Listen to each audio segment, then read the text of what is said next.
ये पुल बहुत जरूरी था।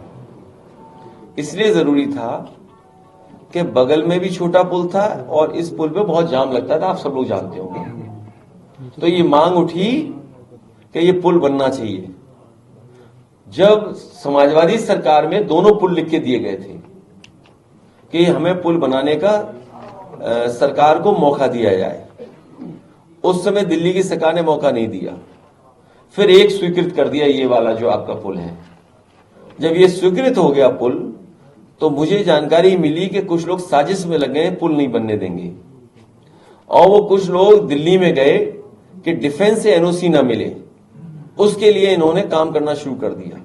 लेकिन मुझे खुशी है कि उस समय के लेफ्टिनेंट गवर्नर, वो लेफ्टिनेंट जनरल और आर्मी के लोगों से जब हमने बात अपनी रखी और पक्ष रखा, तो वो सहमत हुए। उन्होंने एनओसी दिया और एनओसी के बाद उन्होंने कहा कि हमारे जो एसएएफ क्वार्टर्स हैं, सेपरेटेड फैमिली क्वार्टर्स है, तो वो उसमें दिखाई न दे और वहां कोई देखे नहीं, इसलिए आप पुल पे वो ऐसा कुछ लगा दीजिए जिससे इधर उधर न दिखाई दे। तो पूरा का पूरा जो नियम बनाए थे दिल्ली सरकार ने और डिफेंस ने दिए थे, वो पूरे माने थे मैंने।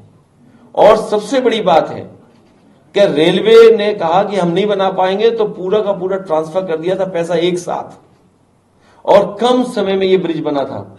आप रिकॉर्ड पता कर लीजिए, सबसे कम समय में ये पुल बना था, जिसमें रेलवे, डिफेंस सबका एनओसी लेके बनाया था। और इसका उद्घाटन में सरकार के लोग थे ही थे, लेकिन उत्तर प्रदेश के पूर्व मुख्यमंत्री एनडी तिवारी जी भी थे, अगर आपको याद हो। आदरणीय एनडी तिवारी जी उस समय जो पूर्व मुख्यमंत्री थे, वो भी बहुत रुचि ले रहे थे कि जल्दी पुल बने। कभी कभी रात में वो देखने जाते थे। अगर पुराने पत्रकार साथियों को याद होगा, तो बताओ ये किस किस को ब्लेम करेंगे? एनडी तिवारी जी को भी ब्लेम कर रहे हैं लोग। तो सर ये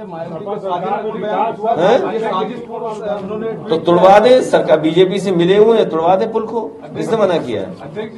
बीजेपी को चिट्ठी लिख दें कि पुल तुड़वा दो। देखिए, मैं किसी पार्टी के बारे में नहीं कह सकता।